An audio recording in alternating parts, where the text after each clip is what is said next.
What's going on, everybody? Welcome back to my YouTube channel.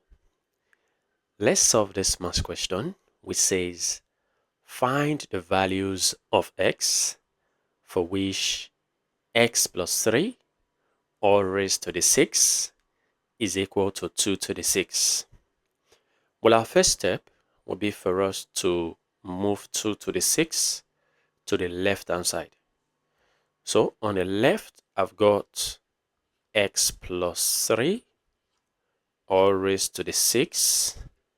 And as 2 to the 6 crosses to the left, it becomes negative 2 to the 6. And this is equal to 0. Very good. Well, this expression is same as x plus 3 raised to the power of 3 times 2 minus, we'll write this the same way. This becomes 2 to the 3 times 2. And this is equal to 0. And we all know that from indices, whenever I have, for example, a to the m times n, this is same as writing a to the m and inside of a bracket and then raised to the n. So we're going to be writing this expression in this form. So this becomes x plus 3 all raised to the power of 3, and then raise this expression to a power of 2. Minus, we do this the same way.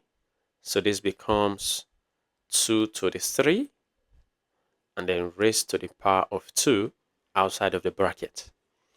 And this is equal to 0. And now, mainly looking at this expression, you see that we have an expression of difference of two squares. And for difference of two squares, it has a property which says, for example, when I have a squared minus b squared, which is an expression of difference of two squares, this is written as a minus b times a plus b. So we're going to be writing this like this. But let's make comparison. You see that a is in the form of this expression, which is x plus 3 raised to the power of 3. And then b is 2 to the 3. And now writing this expression like this, I'll have a minus b, which is x plus 3 all raised to the power of 3 minus b. B is 2 to the 3. Yes, this is in a bracket. And then times a plus b. X plus 3 is actually a. So this is x plus 3 all squared, all cubed, which is a plus b. B is 2 to the 3. Very good. And this is equal to 0. So we have two cases. The first case is x plus 3 all raised to the 3 minus 2 to the 3 equal to 0. And then the other case is x plus 3 all raised to the 3 plus 2 to the 3 equal to 0. Now we're going to be solving these cases one after the other. So we'll start with this first case. And now starting with the first case, we call this case 1. This is x plus 3 all raised to the 3 minus 2 to the 3 equal to 0. Now, looking at this expression, you see that we have difference of two cubes. And for difference of two cubes, we have a property of, for example, a cube minus b cube. this is same as a minus b times a squared plus ab plus b squared. And now looking at this expression and then comparing it to this, you'll notice that a is in the form of x plus 3, and then b is in the form of 2.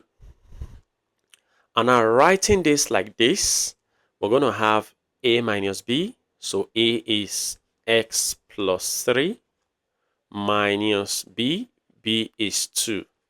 So put this in a parenthesis times a squared. And what is a? I'm going to be using a different parenthesis for this. So let me just open. Very good. A squared, which is x plus 3 all squared, because that's our a, plus ab, so plus ab, which is x plus 3 times b, b is 2, and then plus b squared, so plus 2 squared. Then close the final bracket, equal to 0. Very good. Now let's simplify what we have inside of this parenthesis. So this is x, 3 minus 2 is 1, so this is plus 1, times, so let's open a bracket, this is x plus 3 all squared, and then, no, I'm just going to open this, so let's just open this or expand this. This is x squared,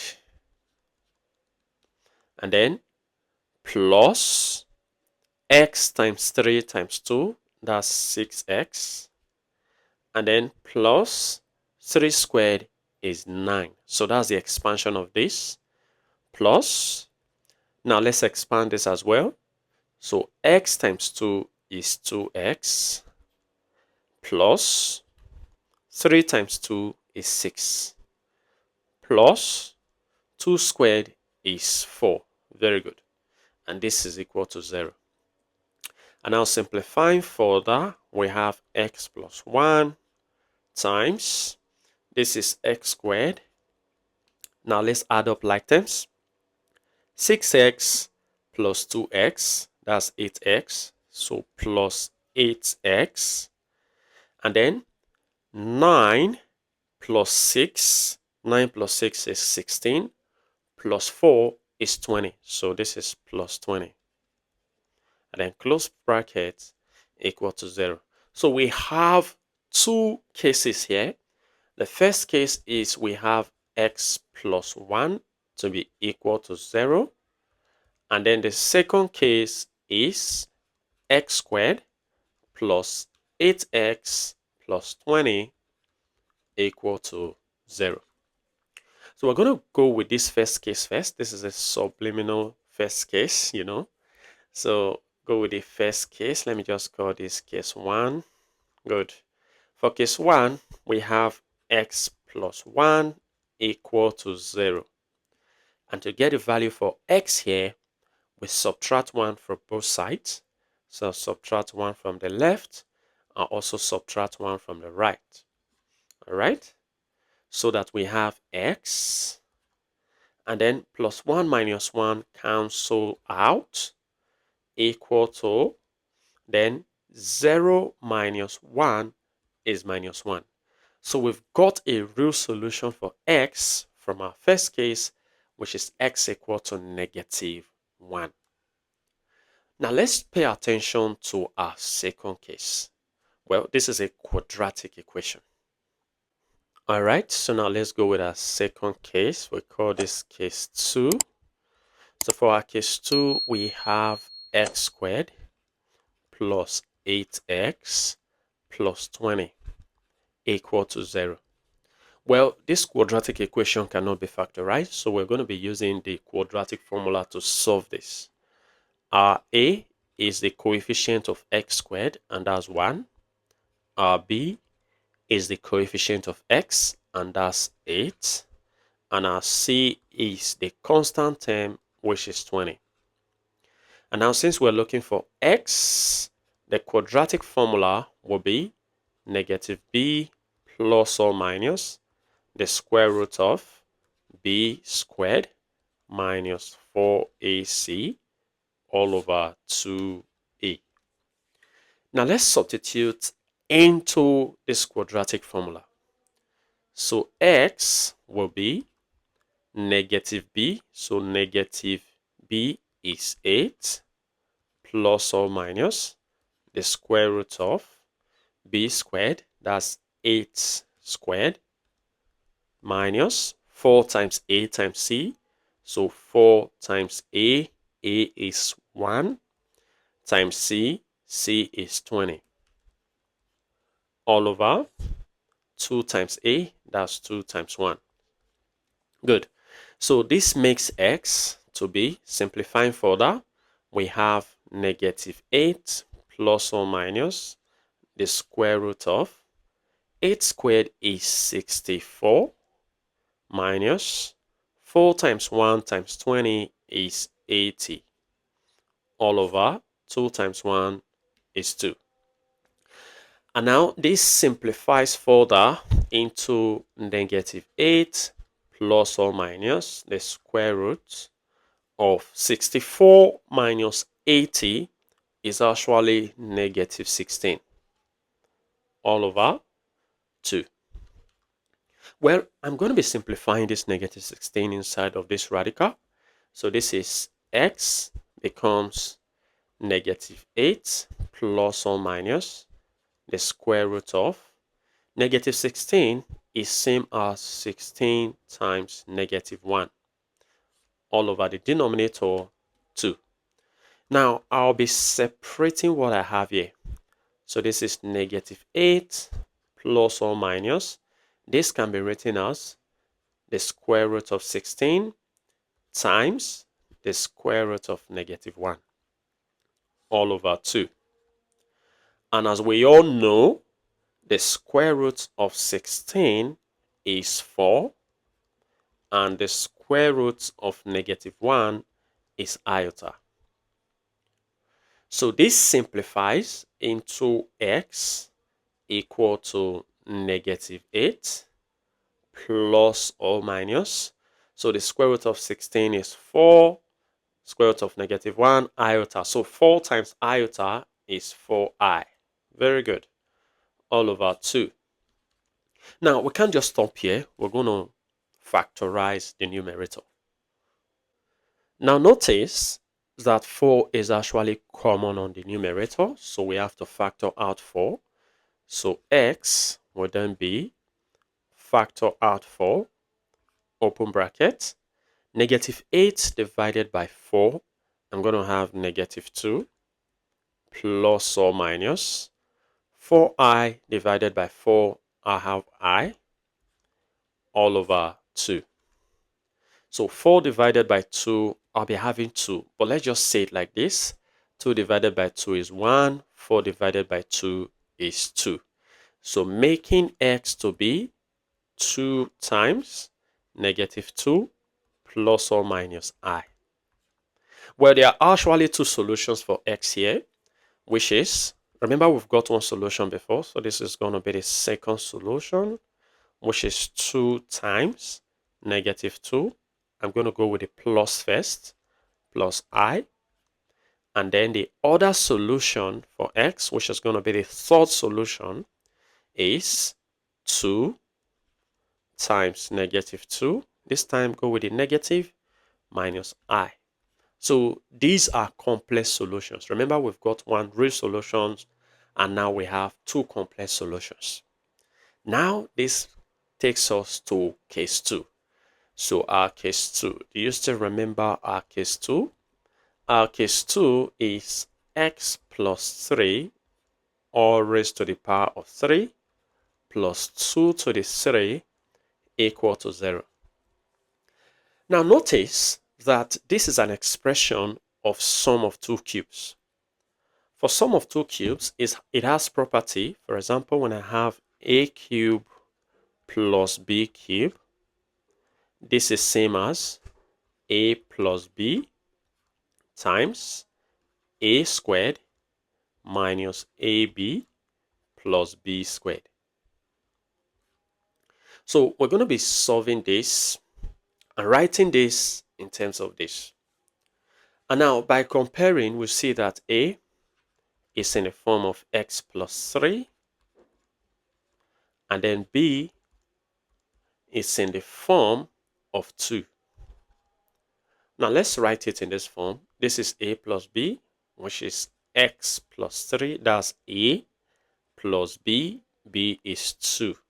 Good. And then times a squared. Remember, this is a. So this is x plus 3 squared. That's our a. Minus a times b. So minus a. A is x plus 3 times b. B is 2. And then plus b squared. That's 2 squared. Very good. And then close the final bracket, equal to 0. And now simplifying, we have x. 3 plus 2 gives 5. So this is plus 5. And then times. Now let's expand this. This is x squared. So x squared. And then plus x times 3 times 2. I'm going to have 6x. And then 3 squared is 9. So plus 9. Now let's open up this bracket. Remember, there is negative outside. So this becomes negative 2 outside. Please take note. So we have x times negative 2 is negative 2x. And then 3 times negative 2 is negative 6. And then plus 2 squared is 4. Close the final bracket, equal to 0. So there are actually two cases here, but we need to simplify this further before we talk about two cases. Now we have x plus 5 times, this is x squared, and then adding up like terms, 6x minus 2x is 4x, so this is plus 4x, and then 9 minus 6 is 3, 3 plus 4 is 7, so plus 7 equal to 0. So now notice that we have two cases. The first case is x plus 5 equal to 0. And then the second case is x squared plus 4x plus 7 equal to 0. Now let's go with the first case. We can actually get value of x from here by subtracting 5 from both sides. So I'll subtract 5 from the left, subtract 5 from the right. All right, this is x, and then plus 5 minus 5 cancels out, equal to 0 minus 5 is minus 5. So this is another real solution for x. And this is going to be the fourth solution so far. Now, to get the other two solutions, we're going to solve the second case. So let me just call this case 2. Well, for this case, we're going to be using the quadratic formula since this equation is not factorizable. And looking at this equation, we have x squared plus 4x plus 7 equal to 0. A from here is a coefficient of x squared, and that's 1. B is a coefficient of x, and that's 4. And C is a constant term, which is 7. So using the quadratic formula, we have quadratic formula is equal to negative b plus or minus the square root of b squared minus 4ac all over 2a.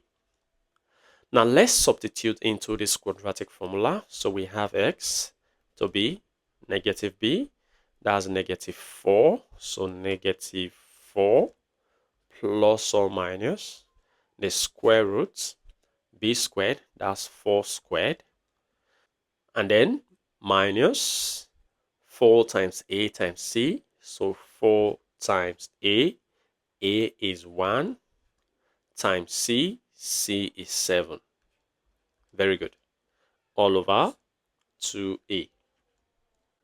And then simplifying further, we have x to be negative 4 plus or minus the square root of 4 squared is 16 minus 4 times 1 times 7 is 28. All over A is 1. Sorry for that. Very good. So 2 times 1 is 2. And then simplifying further, we have x to be negative 4 plus or minus the square root of 16 minus 28 is actually negative 12 all over 2. And now let me split this negative 12. So we have x to be negative 4 plus or minus the square root of. So one of the terms of negative 12 should be a perfect square. And that should be 4. Very good. 4 times 3 is 12. And then times negative 1 makes it negative 12 all over 2. And now I'm going to be writing this separately.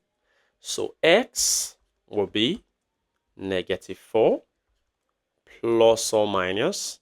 This is the square root of 4 times the square root of 3 and then times the square root of negative 1 all over 2.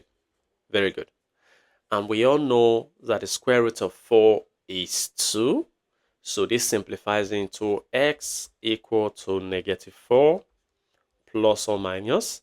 This is 2 times the square root of 3. And then, like we said the other time, the square root of negative 1 is I all over 2. So we can't just stop here. We're going to factorize the numerator. Now notice that 2 is common on the numerator. So we have to factor out 2. So x will then be factor out 2, open bracket. Negative 4 divided by 2 is negative 2, plus or minus 2 root 3i divided by 2 is root 3i all over 2. Now notice that 2 can cancel out 2, leaving the answer or solution for x to be negative 2 plus or minus the square root of 3i. But there are actually two values of x here. So one of them being the fifth solution, which is equal to negative 2, go with the plus the square root of 3 times I. And then the sixth solution, making it 6 solutions for x, will be negative 2. This time go with the negative the square root of 3i. Well, feel free to share your ideas in the comment section below. And if you enjoyed this video and have learned something from this video, go ahead and give this video a thumbs up. Subscribe if you haven't. Turn on the notification bell so you don't miss my upcoming videos. And like I always say, until next time, take care.